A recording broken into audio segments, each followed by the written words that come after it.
tremendous looking trophy. Hello and welcome to another episode of Platinum Explosion, episode 50. I haven't been on here in a long time, so just let me know when you'd like me to interrupt, and I'd be happy to do that, Ash. I, in fact, haven't been here longer, so Really? let me know when to interrupt. Episode 50 of the number one PlayStation podcast in the Oceanias. And because it is a milestone episode, Ciaran and Dylan aren't here. Woo! Yep, they're off celebrating somewhere else together on 50 episodes and decided not to show up. So, joining me today, Thomas Marshall. Good evening. Now's a good time to interrupt. Well, it's not much of an interruption when you've finished speaking and are intending for me to And talk. Nicholas Good Pryor. evening.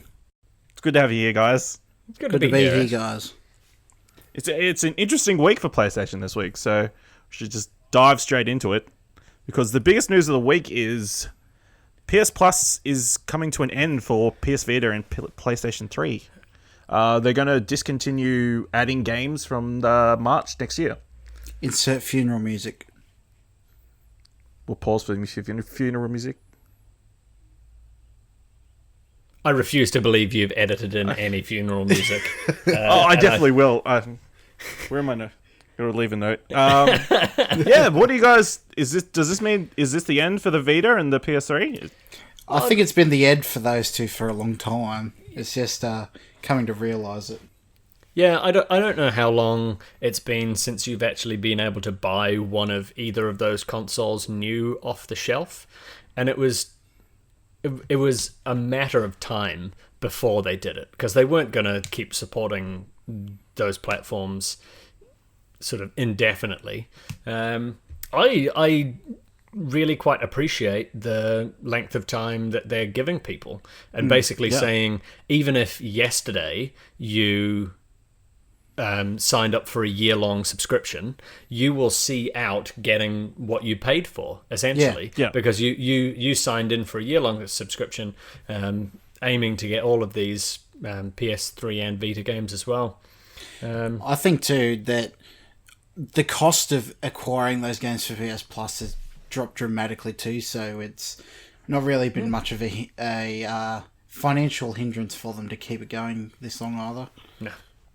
No, it's just they're running out of games too. So what are they doing instead? Are they going to... They haven't said anything yet. So I did read, I think I read on Kotaku, or maybe it was Polygon, that they reached out for clarification, and the word is that they are not offering any more PS4 games.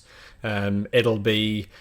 PS Plus gets you online connectivity, it gets you the two PS4 games every month, and that's it at this point in time. That's a bit disappointing. Or is this the foreshadowing for PS5? Well, that's a good question. Or Vita 2? It could be a Vita 2, could be a PS5. It could actually mean we get one, or maybe, well, there's probably not enough for two, but at least a guaranteed VR game every month, which is a much better basket in which to put their eggs, I think, at this point from corporate Sony. So yeah, all around pretty good move. I mean, it makes sense. Yeah, I'd be stoked to get a couple more VR games under my belt. Me too. Yeah, and as you say, it makes sense. It was potentially even past due to get rid of offering games on those platforms, and the only people that miss out are people who have bought 18 months or 2 years or 3 years worth of PS Plus in advance, who might have thought they were getting 6 games but aren't. Yeah. No.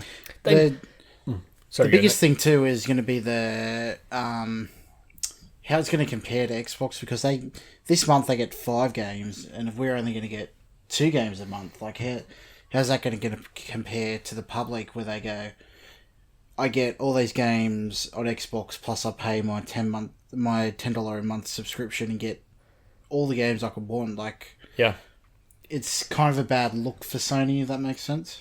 Yeah, you have to hope that they're not becoming end of PS2, start of PS3 Sony again, and getting a bit cocky and thinking that it won't matter.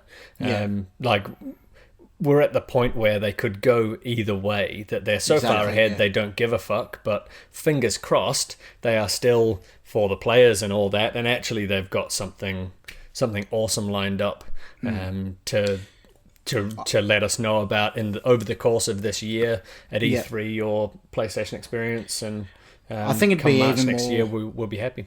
It'd be even more of a bad look for Sony these days with how much more vocal the internet community is compared to what it was back then as well. Yeah, there'd be a fuckload more noise than would have been back then. Yeah, considerably so. Mm. And the thing that I suspect or expect of Sony is that they've seen the numbers of. They'll have something like the numbers of people that are redeeming the free games, and then the number of people who are downloading the free games, and then the number of people who are actually even starting those games on those devices. And I imagine the number of people starting those games on PS3 and Vita are incredibly small. Yeah, well, I download them to have them, but I can't remember the last time I've ever actually played them. Yeah, I redeemed them. Every Vita game for the last 4 months has been a PS4 cross-buy anyway. Yeah. That's potentially the thing that we're going to miss out on. That might be a bit of a shame is the cross-buy titles. Yeah. Not getting those, because they're sort of listed as Vita games, but really... everybody's playing them on PS4. Yeah, most people are playing them on PS4, and you say everybody, it's probably fair to say the vast majority of PS4 owners don't own a Vita, and so aren't playing them on Vita. They're just seeing them as bonus PS4 games. Yeah, definitely. The thing that worries me when you say PS5 games potentially or something to that effect is that whole console boundary. Are we gonna not be able to play any of our PS4 games on the PS5? And is that gonna be is that gonna be a thing? Is that so the jump to between 4 and 4 Pro has been all of your games carry over and everything's supported, but is there another breaking change from 4 to 5 that we don't get support for, and they become sort of 2 separate libraries again? To be honest, disappointing. It would be incredibly disappointing. That'd be my biggest thing stopping me from investing in PS5 on launch. Early on? Yeah. Because especially after... Because I've been into PC gaming the past, 6 months or so. And Nerd. It is, but it's just so liberating having my catalogue of games going back past 10 years and still being able to access them now on the one platform. Is just so disheartening having to buy games and then having to have a separate console for each time you want to play that game. Still having your PS3 plugged in to play Red Dead, still having your PS2 plugged in for whatever reason to play something else. It's just... It becomes a cost versus, even just space in your house investment. I can't afford to have all these consoles in my house. It's a cost-benefit thing, isn't it? The amount of time or effort or whatever that it's costing you is not worth what you're getting back out. Exactly. And they would win them so much more goodwill to the public if they did allow that, kind of like what Xbox is doing now with their backwards compatibility. It's just so consumer friendly, but I can see them not doing it to make more money as well. Well, hopefully PS5 will be a bit more towards the structure of PS4. There's no reason not to do it these days, in my opinion. And that part of their decision for...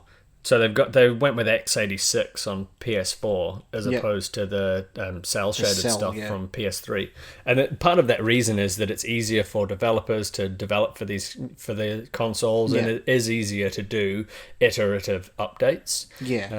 What would be fantastic is if, and now we're going into a what do we want out of PS5 episode, but why not? If with the PS5 I could put any disc that I had into it and it worked, and I could download from basically from the entire store, regardless of whether I bought it on PS3 or 4 or 5, and it all worked, that would be sort of the equivalent to... That would be the dream. That would be the dream, and the equivalent to what Xbox are doing. Because I think Sony could get even if they don't introduce backwards compatibility on PS4, like for digital PS3 things, if they put their line in the sand at PS5 and say everything going back, the time and money that they've spent is on PS5 and making sure that can do everything, as opposed to spending time and money on PS4 only for in a couple of years' time it to become I'm fine not if that's the obsolete, case, but sort of the previous generation's software to maintain.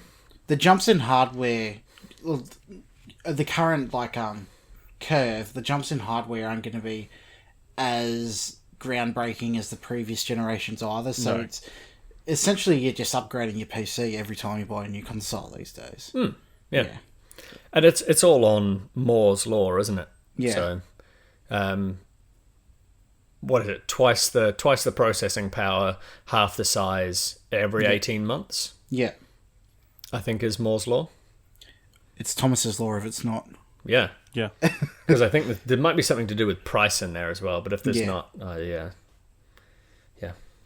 I think it's size and power, or maybe it's price and power, but you get it. It could be both. You get it.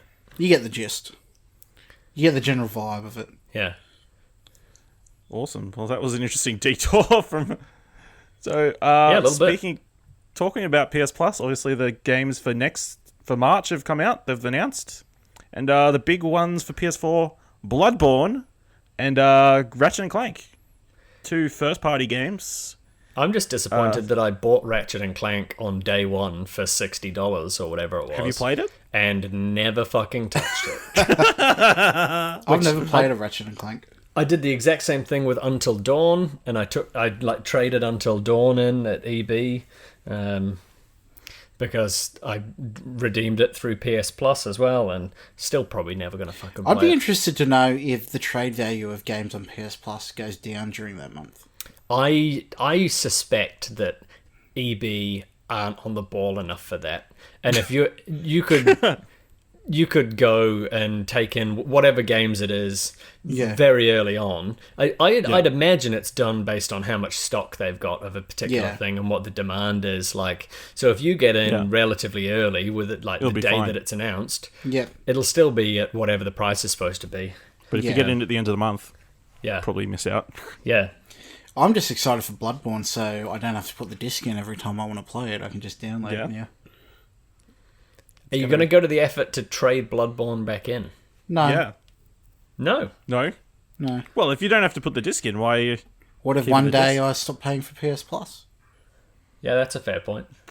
Will it let you download it if you've got it installed? Oh, just delete it. I know you can't do it the other way round. It won't let you play it anymore. So if you have a look on... I think you can go to, like, information on the icon on the home screen, and it tells you how long the license is valid for, and that's like the quick and easy way to see when your PS Plus subscription runs out. Oh, okay. Because it tells you in days. It tells you how long you've got to valid to play the game. Yeah, it's really easy to find on Vita too. That's handy to know because I think I bought like 2 or 3 years worth back when they were on crazy cheap last year or something. Yeah. Yeah. Side note, PS Plus is currently 25% off at a lot of places. So if you want to get in. Yeah, if you're comfortable with only getting 2 PS4 games and no guarantee of any extra games. When doesn't that kick off in 2019 or 2020 or something? March 2019. Yeah, so 1 year. 12 months, I'm pretty sure it's 25% off on the store, digital as well. Yeah. Yeah. So do that instead of going to a shop. I don't know. I don't think a shop gets much money out of it anyway. But. Well, it's cheaper for me to buy it in a shop because I get staff discounts on gift vouchers and stuff like that. Do you? So, yeah. What kind of discount do you get? Probably like 10%, right? It's just 5%, but it's still 5%. Still 5%. Still in my pocket. Yeah, don't scoff at that. I'll come and buy them from you. Yeah. Save me 5%. All right, lock it in. Yep. All right. Well, Glad to get that sorted. The other games for this month, for PS3, Legend of K Anniversary Edition, the much maligned Mighty Number 9, and for PS Vita, you've got Claire Extended Cut and Bombing Busters. And we wonder why they're cutting those games. Yeah. And I'm going to redeem them all, and I'm never going to fucking touch them again. Yeah. Yeah. Well, maybe one day. Well, yeah, maybe one day, because I have Rainbow Moon open on my Vita at the moment, and that we got through PS Plus quite a while ago, potentially even years ago at this point. And yeah, it took me maybe 2 years to start playing that, but I did get around to it. Awesome. So the other big story from this week is Detroit Become Human. Got a release date. Much to Jack's surprise, it's coming out May 25th, which is only like two and a bit months away. Yeah. Are you surprised? So soon? No. A little bit. I'm a little bit surprised, but I love it, and I hope this is a thing that we get more frequently. That we don't have a release date, we hear about it, and it's awesome, and 8 weeks' time, 12 weeks' time, you get it. Here you go. And that's a date that we're putting on it, and it's a date that's not going to change, which maybe, fingers crossed, hopefully, is the strategy that that they're going for. Old Shuhei's telling people to stop putting dates on stuff and missing the dates. So only put a date on when you are comfortable with it. Exactly. Which is the opposite that we get from third party, who sort of are putting dates on things based on financial years and quarters, or at least some of them are, to the best of our knowledge. In a unique position to be able to do that. Yeah. Yeah. They're sort of... They're successful enough and they believe well enough in the game that people are going to buy it. Plus, I don't know, Detroit seems like a game that doesn't have as much mass market appeal as some of their other exclusives would be, in my mind, like God of War or the likes of that as well. So it's not as imperative to make a big deal about it as well. Yeah, well... I'm not sure. I don't know if it's one of the kind of Persona 5 style coming out parties for them, or whether because they had a hit with Heavy Rain or Quantic Dream, and I don't know if that was like considered a big coming out party. I don't know if it's a hit thing. Well, that was only their critically third game acclaimed. too. Yeah, but so they had a couple of games that people liked well enough, I assume, and then Heavy Rain, which was like critical darling, but I don't know if it had the sales success. Yeah, and then people know that Beyond Two Souls had Alan Page and wasn't great, and then now's the big one kind of thing. Maybe, I'd be intrigued to know if that were the case and if that's going to happen. But at the moment, I'm looking like, oh, cool. 20th of March or 25th of March, something like that, Far Cry 5. That's going to take me 50 plus hours. And then 20th of April, oh, God of War. Thank Christ that's not going to take me another 50-something hours. And you know of. And then Detroit, well, that I know of, yeah. And then Detroit Become Human, like on the 20-something, whatever you said just before Ash, of the 25th of May. Yeah. Yeah, like one month apart, just hit to my wallet, that is. Yeah. You throw in Ni no Kuni also pretty much the same day as Far Cry. Yeah. That's 3 Sony exclusives in the 3 months. Old What Stoney. does this mean? What does this mean for the rest of the first party lineup? Are we going to see more of those games this year, or do they need to put them out? I reckon we see Days Gone this year. They've got Days Gone, Spider-Man, and, well, Last of Us 2, but that's not coming out this year. Yeah, well, that backfired on Jack twice. Yeah, it did. But so I think Days Gone and Last of Us 2 need to be as far apart from each other as possible. Yeah, I agree. Yeah, they're too similar at a glance. Even if they're not at all similar. Yeah, like perceptively, they're both zombie they're both zombie games. Yeah. One of them is Naughty Dog and the other is not. Yeah. is what people are gonna think. Exactly, yeah. So that one they've got to play pretty carefully. I'm a bit surprised that they could have swapped, hypothetically, Days Gone, say releases later in this year, they could have swapped it with God of War earlier in the year. They could have done They Hypothetically, could have, yeah. but maybe it just wasn't. Yeah, it might not be long ready. enough. Yeah. But I would expect. I think the only one that we would see at Christmas time this year, if any of them, is Spider-Man. Yeah. Because that's a big holiday, big name, draw-in type of thing. Yeah, that's the big. And I really fucking hope that I can get me like a bright red Spider-Man PS4 Pro, not one with like shitty stickers on top. I mean, like the plastic is red and make. And that's it. Yeah. No webbing or anything. Oh no, like some like a cool mask on top or a bit of webbing or something. Back like with the that, old but- PS3 font. Yeah, the yeah. The PS3 PS3 / Spider-Man font. Yeah. Like I would gladly have that, and I would buy a new PlayStation, and I would love that at around about Christmas time. I think that's the only one that works sort of in there. Otherwise, leave the holidays for the third party. It's the name strategy to that we've make seen. the biggest impact up in amongst the in amongst the sports games and the CODs. Yeah. Because I could quite conceivably, I could imagine that launch Spider-Man with an awesome PS4 in Christmas this year, and then what we get Christmas next year is PS5. Yeah. And so they're just giving it a huge big RAM at the end of this year. Get everybody who's been thinking about it for the last 4 years to finally buy the Spider-Man game that's been talked about so much and hopefully is incredible. If that's your theory, does that make Last of Us 2 a PS5 game then? Maybe. Yeah. That and Ghost of Tsushima. Yeah. That Death Ghost of Stranding. Tsushima and that other one that I don't want to talk about. Oh yeah, Death Stranding. Sorry? Death Stranding. What was that? Kojima-san. The one with the Oscar woman in it. Yeah. With the what? Oh yeah, too true. Who won Norman an Oscar? Reedus. Oh, Del Norman Toro Reedus got didn't. Best Director. Mads Yeah. Mikkelsen. He might have. No. An Emmy, Del at Toro least. just won the Best Director today, so technically it's an Oscar winner, and he's in the game. Cool. I think we broke Tom. Yeah, The Shape of Water. Haven't seen it. Probably won't. No, it's good. You should. Tom hates movies. I don't hate movies, but maybe I will see it. I was intrigued by it in Hellboy prequel. when I saw the trailer. It's not. Okay. Moving on.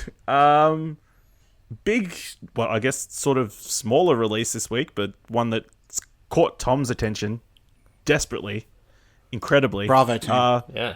Moss coming out this That's- past week that's- for PSVR. Bravo Team is next week. Yeah, It we'll is. get to Well, Bravo actually, Team. Bravo Team's like tomorrow kind of thing, isn't it? Yeah. Yeah, Moss came out.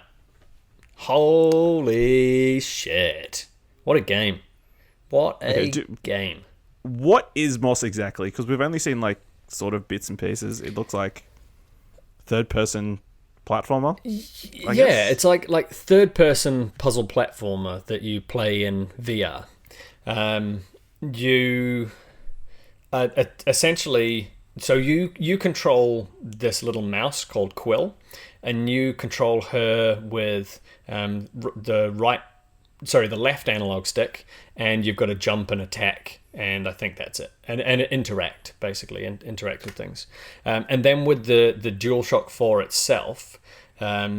You as the reader who's watching over Quill can interact with other things in sort of the 3D virtual reality space with your DualShock 4. So you're platforming / mostly or more solving puzzles with her running around basically pulling levers to open gates or move particular things, and then you moving big blocks or lighting fires or doing whatever with the DualShock 4. Cool. So Yeah. what makes this a VR? Yeah, what does experience? VR add to the experience? So I think VR adds that interaction that you wouldn't get otherwise, or a slightly better version of that. It adds, like, it's sounds kind of cheap or whatever, but it's that sense of immersion. So you are like you've got a diorama that's like a meter wide and 50 centimeters tall, like right in front of your face, or actually it's more sort of positioned to be sitting on a table, as though you're sitting at a table. There's this diorama, and you have to physically move your head around and look around this diorama to figure out the puzzle or find the collectibles or do whatever, which I suppose in theory you could do with the right stick, and controlling a camera as opposed to your head. But what you miss out on is it's just magical. Yeah. It just the sense of scale, playing with this actual little mouse that you can put your head right up to, that is the size of a mouse, and sort of the world that she explores, kind of like Redwall-esque. I don't know if you read the Redwall books when you were younger. Yep. Yeah, like that kind of thing. Think you're like, it's like one of the creatures in there, and they've got churches, and they've got what is it, like there's a tavern. You've got these like catacomby type things that you have to go to, all like it's you see Quill being her little mouse size, and then you see these ginormous mouse statues next to her, and they look incredibly impressive. And then you also feel like actually you could just pick up that thing and move it if you needed to, because really it's very small, but you're just so well, I guess, immersed in these tiny little environments. Yeah. It sounds like it's sort of like a Lego set that you're sort of playing with, I guess, is like that perspective. Is that the maybe way so, to an it? extent? Yeah, that's not a terrible way to describe it. But a live action, but then moving set. It also plays with sort of like real world things. So there's a point in time where you run across like a real person's sword, like the sword of a man who's clearly died in battle during in this battlefield that you're going through, and helmets that you kind of scurry through as a mouse, and there is other wildlife in the background that you see as well. That's all like, it's all real normal person scale, or the bird is as big as a bird is, and the deer is as big as a deer is, just rocking out in the background, watching this mouse go by and on her business with a little sword on her back. Is the game very difficult at all? Not provided especially. You're not doing your trophy stuff. Not especially. It's very accessible. Yeah. Yep. The combat, like when you first fight, when you first fight anything, or when you first fight each of the types of enemies, you can get a little bit of sweat on your palms that you're trying hard not to die. Yep. But there are little sort of tricks that you pick up, and ways that you can interact with each of the different enemy types to kind of help Quill as well. So like you as the real or the reader intervening with the world to help her out, and it makes combat a bit easier. And how long was the game to finish? I finished it in 2 sittings of about 2 hours, just over 2 hours each. So that the first time when I was exploring the nooks and crannies and slicing all the grass and destroying all the boxes as one does, and figuring out the solutions to the puzzles, took me 4.25 hours maybe. And then I did, because I got the platinum, I went back through and did a no deaths run of the whole game, which took me 1 hour and 10 minutes. Congratulations, Tom, you didn't die. Sorry? Congratulations, Tom, you didn't die. Well, technically I did die at one point once, because I failed to 3D platform effectively and jumped into an abyss. But if you pause it, and like before you die, pause it PlayStation Home button, quit the game, open again. The autosave is when you first go into that area. Save's coming. And it counts. So, were any of the puzzles feel like you're beating your head against the wall? No. They were all manageable. Yeah. And they were all fun. And I think one of the things, like, people seem to not broadly criticize, but one of the things that people say detracts from it is that it is short. Yep. But I don't want to sit with my space helmet on for 10 hours. Like, I don't understand how people play Skyrim VR. I'm sure there's somebody who's played for hundreds of hours at this point, but it just doesn't feel good to me. Like, losing that track of time and things like that in the real world is good in one sense, but I don't want to spend my entire life in there. So the play sessions that I had, and getting to the end, and basically it tells you a sequel is coming, and hopefully it's not very far away, but getting to the end and just wanting more is perfect, I think. Because it could have opened another room, set of 10 puzzles to go through, bashing your head against the wall difficult, or another combat area that was super hard, and it could have become not very fun towards the end. But it had a number of satisfying puzzles, and 2 different sort of battle scenarios that were a little difficult but easy enough to win and rewarding, and then it goes, great, you've mission accomplished, check back later for book 2, basically, because it's told as a storybook. So there's only one actress in it, who's basically telling you the story, puts on voices to give when Quill is talking, or when her uncle is talking, or when the bad guys are talking. It's like being told a book by your mum, kind of thing. Read a story. So Moss is the spiritual successor to the Wonder Book. Almost definitely.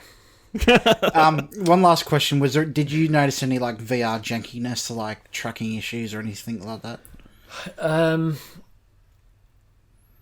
Maybe once or twice, but not notably, and only once or twice when I know that I jerked around the screen, or I know that I got to the limit of my DualShock 4 not being inside the camera, and going, well, I didn't need to be fucking around over there anyway. I was just kind of pissing about.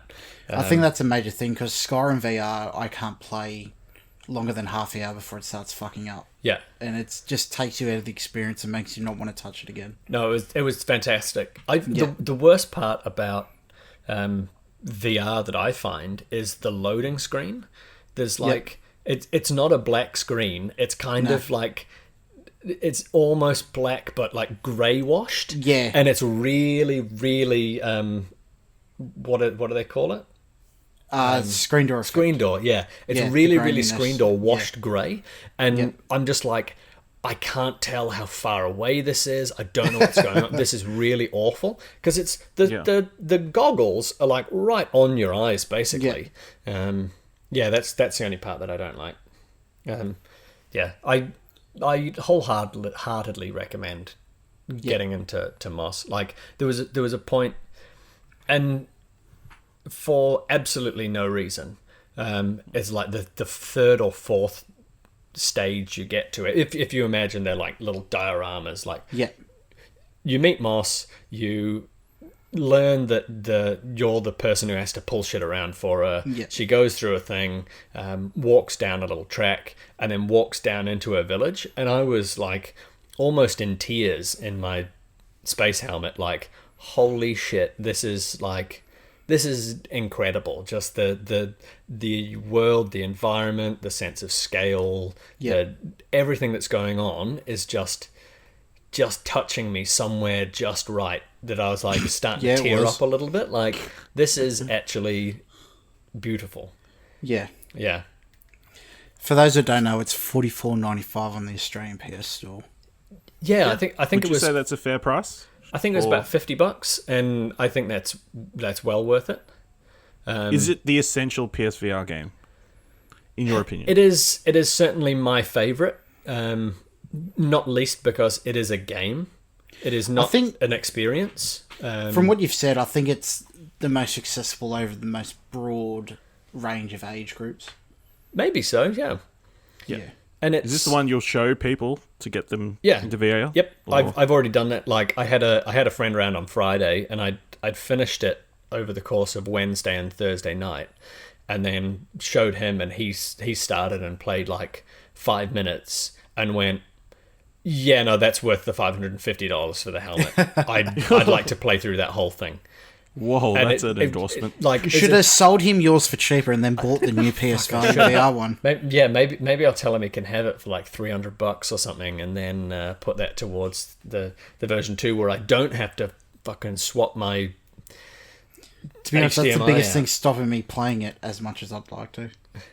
I genuinely think that's the reason why I haven't quite so much. Like, I hadn't played Robinson, which I bought on special ages ago, because it meant me having to fuck around to get the thing plugged in again. But now it's something so small, and I don't have any HDR games at the moment. I'm like, cool, maybe this weekend I will play Robinson, and in that way, it's sort of breathed a new life into my PSVR that I genuinely didn't expect it to. It's something so small as just swapping a HDMI cable, but it's just going to the effort of actually fucking around with it when you shouldn't have to do it. Well, because I genuinely thought that I had set this system up where I had to move like the cable from my PS4. I thought I had to move the TV bit into the VR box and the VR box bit plugged into the TV. Yep. But actually, the way that I'd set it up was the opposite way. So I had to fucking leave the one in the TV plugged in and put that end into the VR and then the VR into the PS4. So I connected it all up completely wrong and went, why the fuck isn't this working? This is exactly why I don't play VR. This is an awful experience. I kind of want to just quit, and why did I buy this game? But then realised what I'd done, swapped it all around, and sort of immediately went, okay, actually, I take that back. They obviously thought about that kind of thing when they designed the Pro as well in mind, because they put the USB spot on the back. Yeah. That does quite irk me, and I think I have a handful of people that will buy it off me. I just need to ring EB and check that they've got the second edition ones, and I'm pretty close to pulling the trigger on that for the couple of $100 it's going to cost me. The trigger on the aim controller. Whoa! Well, now that you've got it set up, you could probably pick up Bravo Team this week. I could, I'm a little bit tempted.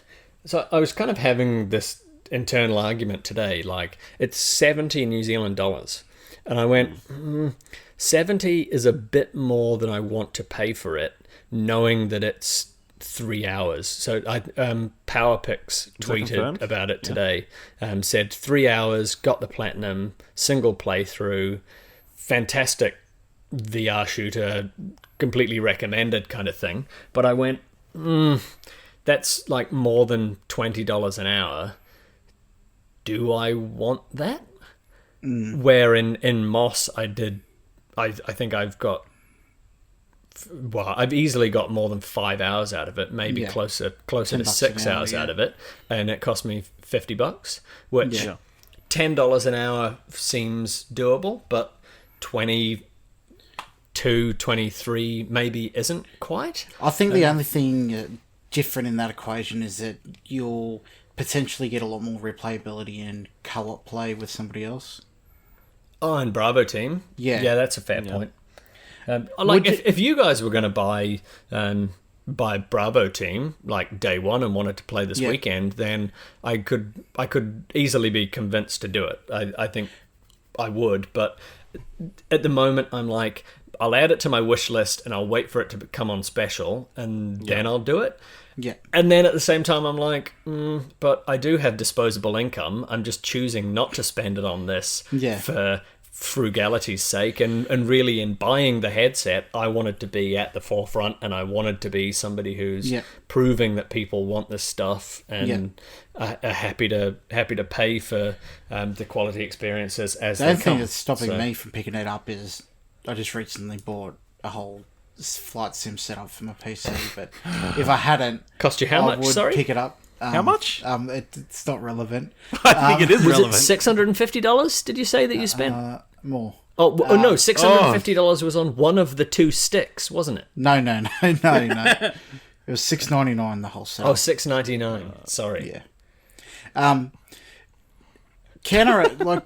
Say you already had the. Can you come back from that? No, I don't think so. No, Okay. yeah, I don't. It's my money. I'll spend it how I want. Yeah, fair How enough. many flight sims have you played on it? I only got it today. One. Bump up those So numbers, man. say if Farpoint was in the opposite, say you got Bravo team in the aim controller first, would you then theoretically pay $70 for Farpoint? Oh, probably. Yep.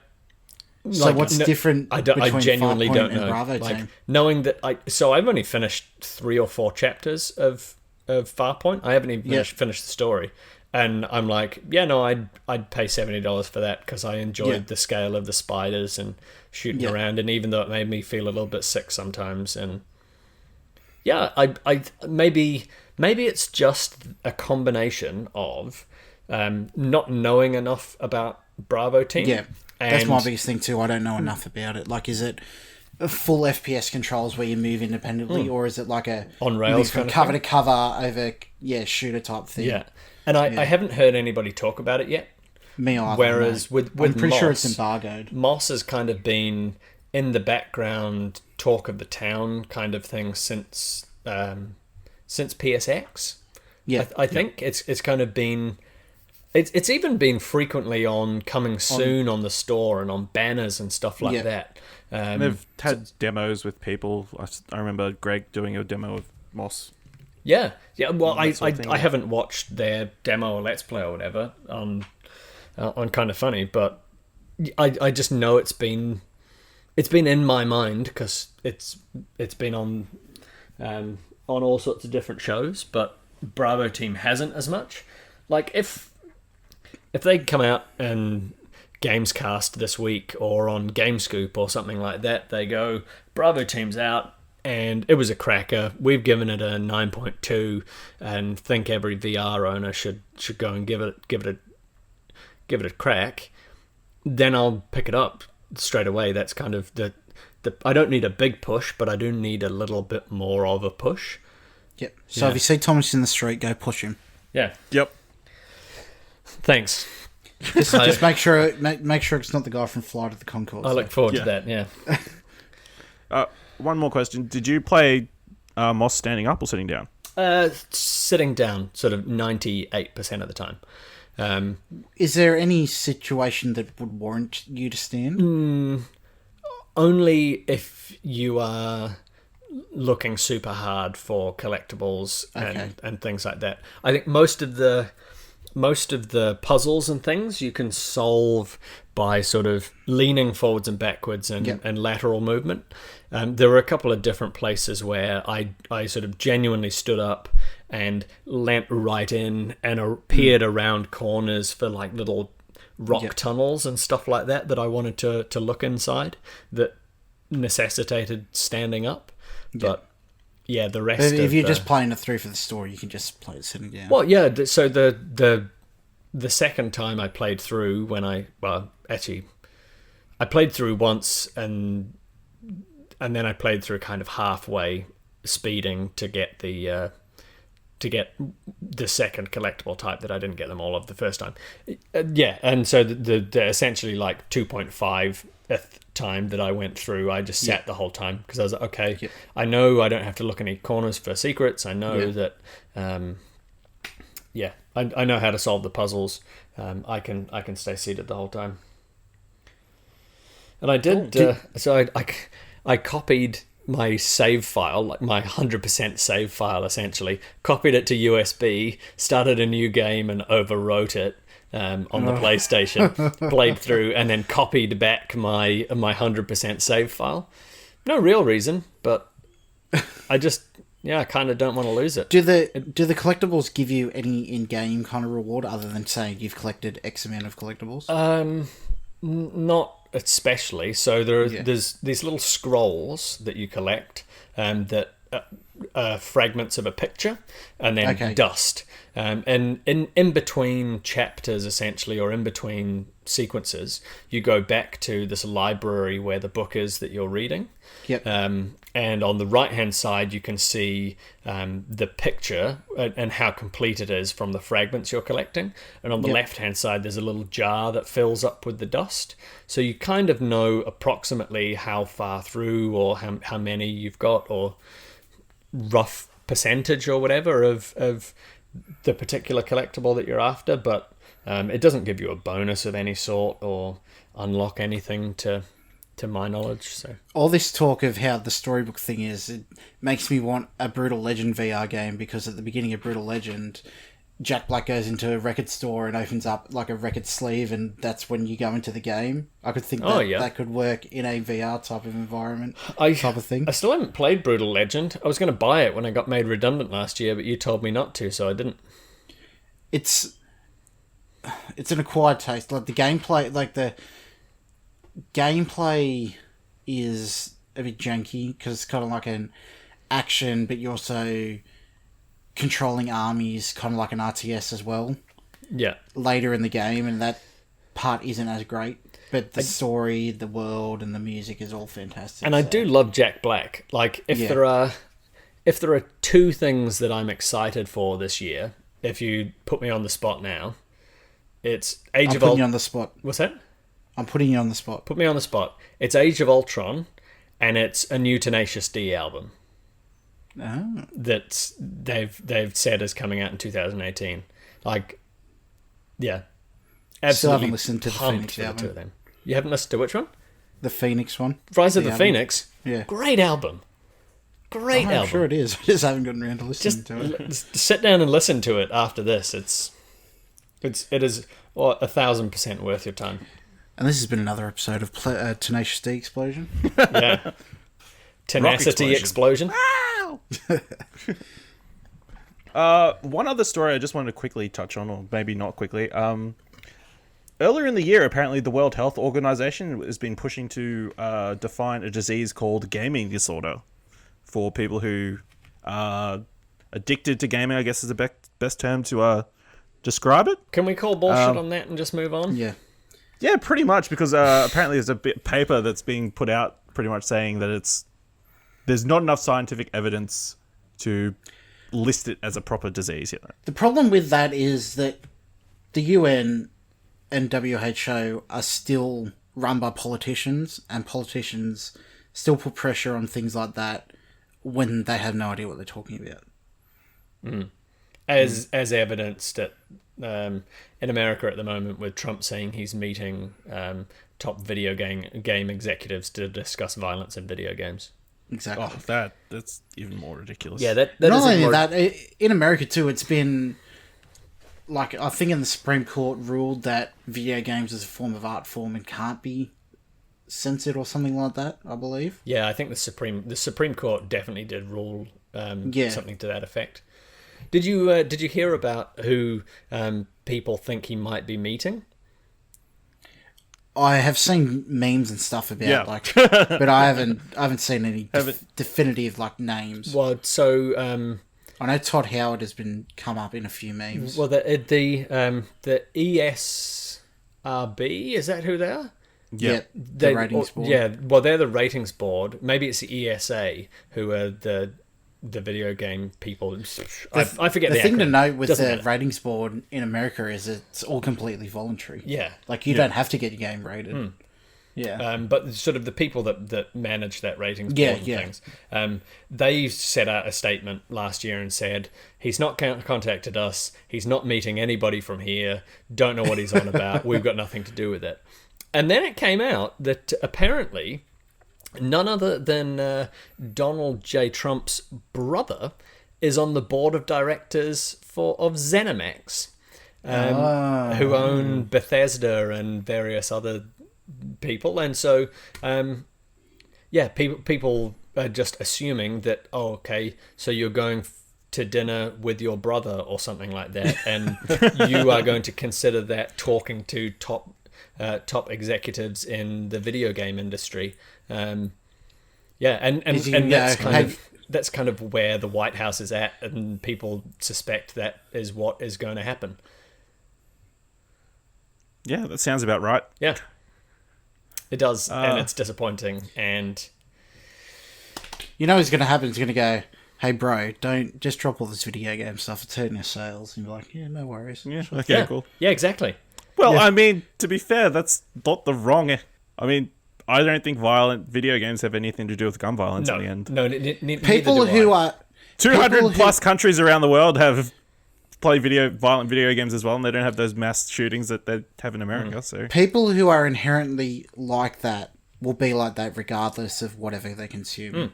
Yeah, it's like I know it's kind of a tangent, but people who take steroids don't make them aggressive. It's the people that are already have that mentality before they start taking it. Yeah. Act like that.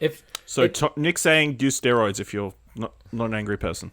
It's fine. If guns didn't exist and video games with guns didn't exist, they would still be whacking people with sticks. Exactly. Or they would still be stabbing people. They're just that kind of person. They just have access to the worst option. It's been that kind of argument's been throughout history. Like before any sort of visual medium was seen as like, oh, this book is influencing all these people to do stuff. This manuscript is telling people to go out and kill people. It's just rock music. It's a scapegoat. With subliminal messages. Exactly. Yeah. It's a scapegoat. It's what's going trying on. To lay blame is on something a crisis with young and middle-aged men committing suicide. What's not going wrong is the music. Exactly. Derailed that for you, Ash. You're welcome. Trophy talk, or every trophy counts. That's the name of the segment. Fucking every trophy counts. Yeah. Yeah. Moss, do you want to talk us through that, Tom?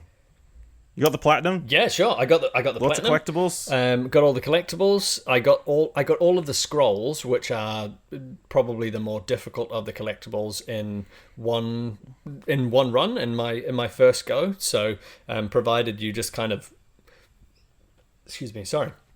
provided you take a second to look around the stage before you sprint through it, you're extremely likely to get that. And just make sure you destroy every pot and every crate.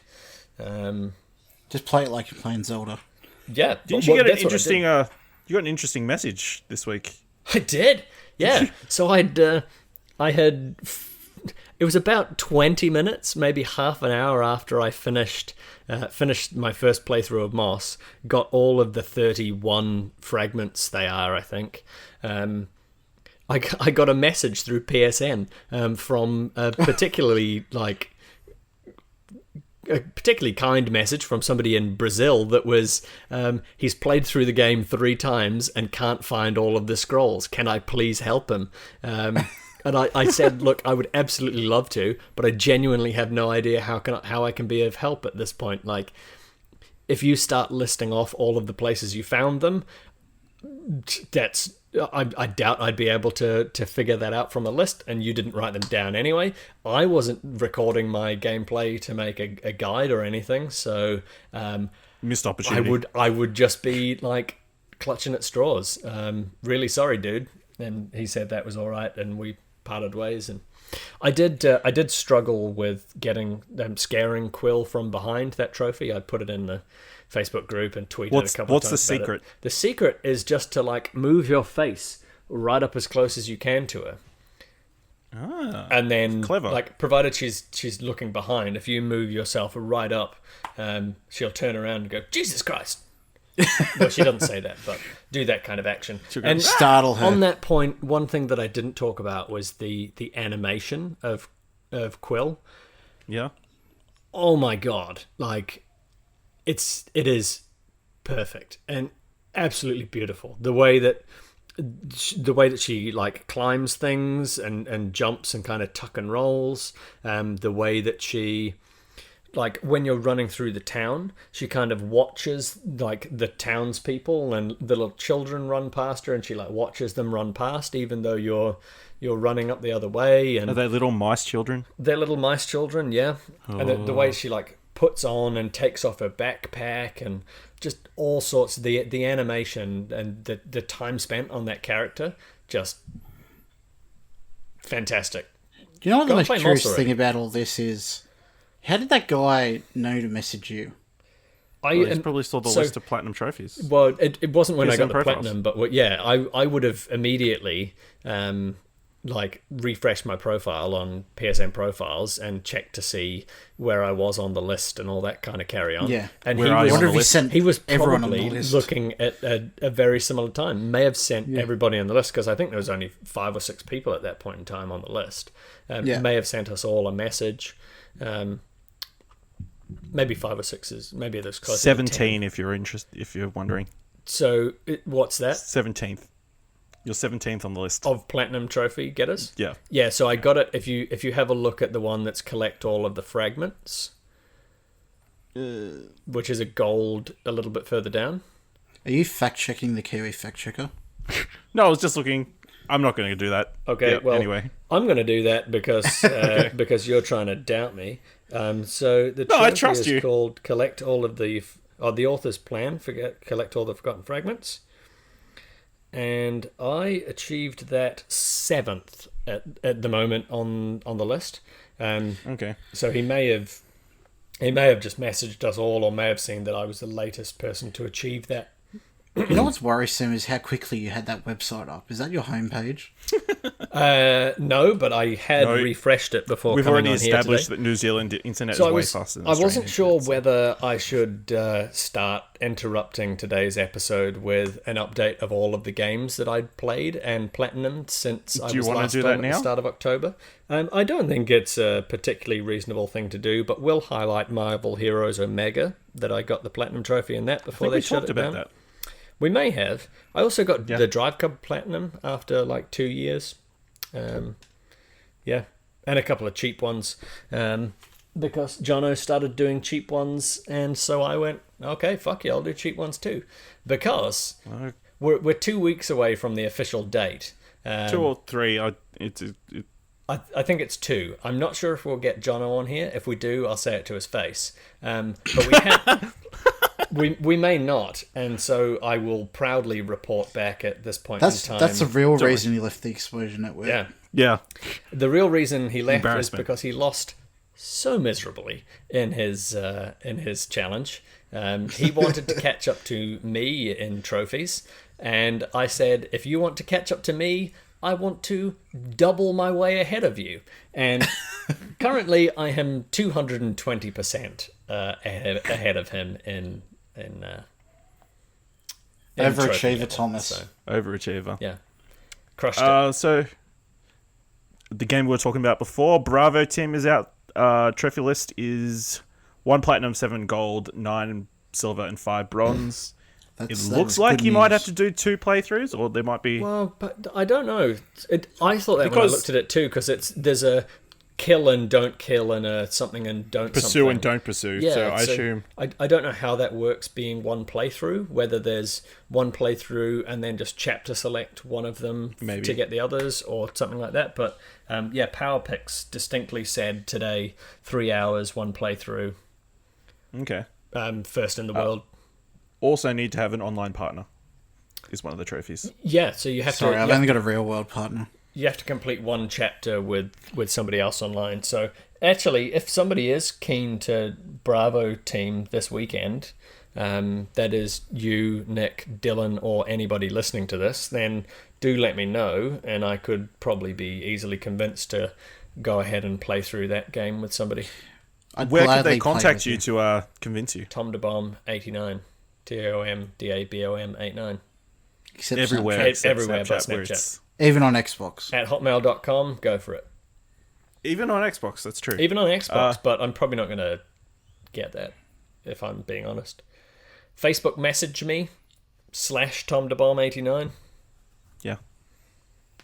Okay, Nick, where can people find you on the internet? People can find me in the skies. And... Oh, on Twitter, at Lord and Prior, PRIOR. Okay, good to know. You can follow me on Twitter at Ashley Hobley, ASHLEY, It's a thing. You can follow this show at PlatPod. You can follow the Explosion Network at Explosion Pod. You can go to explosionnetwork.com, see all our new stuff. We got a bunch of new shows and stuff coming out. Yeah, thank you very much for listening. Year 2. It's 50 episodes. Yay! Woo! It's a thing. It's not. It's year 2, but not quite year 2 of Platinum Explosion. But we'll call it year 2 of the network. I mean, nothing's going to change on Platinum Explosion. We'll claim it. That was the announcement about Platinum Explosion. Nothing's changing. I didn't know Supermassive were doing Bravo Team. Yeah, Supermassive. Yeah, they did the Impatient and Bravo team. All right, that's the show. Thank you very much. Bye. Bye. Tom's going to buy it now. That's Supermassive. Explosion, alright. Year 2 is here, everyone, and I have lots of news for you. We've announced 4 new shows and a renewal amongst a couple other things. Listen along. Tales of Theldon is our D&D cross-audio drama podcast. It's highly edited to allow non-D&D fans to experience an audio drama including music and sound effects that just so happens to be acted out and made up along the way, because it's D&D. Less dice and more drama. Kinda. Season 1 kicks off March 24th, but the prologue is available now, and short stories about each character will be posting between now and the launch. Follow at Tales of Theldon on Twitter for more. What Do You Want to Watch is our media podcast being released fortnightly. We'll be talking movies, TV, and more each fortnight, and check out a movie in What Do We Watch Anyway, our movie book club that you can watch along with. Follow at Explosion Pod to keep up to date with that. Top 5 with Nick kicks off Wednesday the 7th as a fortnightly podcast with Nicholas Pryor being joined by 2 guests to count down or up. Nick's rules really aren't solid. Their personal top 5s for this season's theme, video games, ranging from top 5 game vehicles to top 5 launch games. Check it out. Every Tuesday and Friday night from 6:30 p.m. Australian Eastern Daylight Time, you'll catch Ciaran on twitch.tv/Explosion Network hosting Early Late Nights, a gaming news half-hourly breakdown show. The episodes will then go up live on podcast services and YouTube just 24 hours after airing. So make sure you're following our Twitch channel. That's right, twitch.tv/Explosion Network to keep up to date. All Around Explosion is back for Season 2 on May the 11th with 3 more episodes to count down to solo a Star Wars story and then talk about the movie itself. So if you're doing a Star Wars rerun before then, don't forget the first season is already available and a good thing to listen to if you're doing a rewatch. And some updates and some changes. Tom is now going to be the full-time host of Pleasure Explosion as the podcast moves to a maximum cast of 4 members and moves focus away from being topic-based. All our YouTube shows like South the King's Landing, Reacts and Review Discussions will now be live on Twitch. They'll go up on YouTube's afterwards, but we want you there watching live. We want to reward our Twitch audience that has supported us so well this past year, so get ready for a full spectrum of Twitch content and better bang for your time and money. It's a lot, I know. You can find all of this wrapped up in an article right now on explosionnetwork.com, breaking down all this and more. But most importantly, the news is Explosion Network Year 2 is here, and thank you for being a part of it.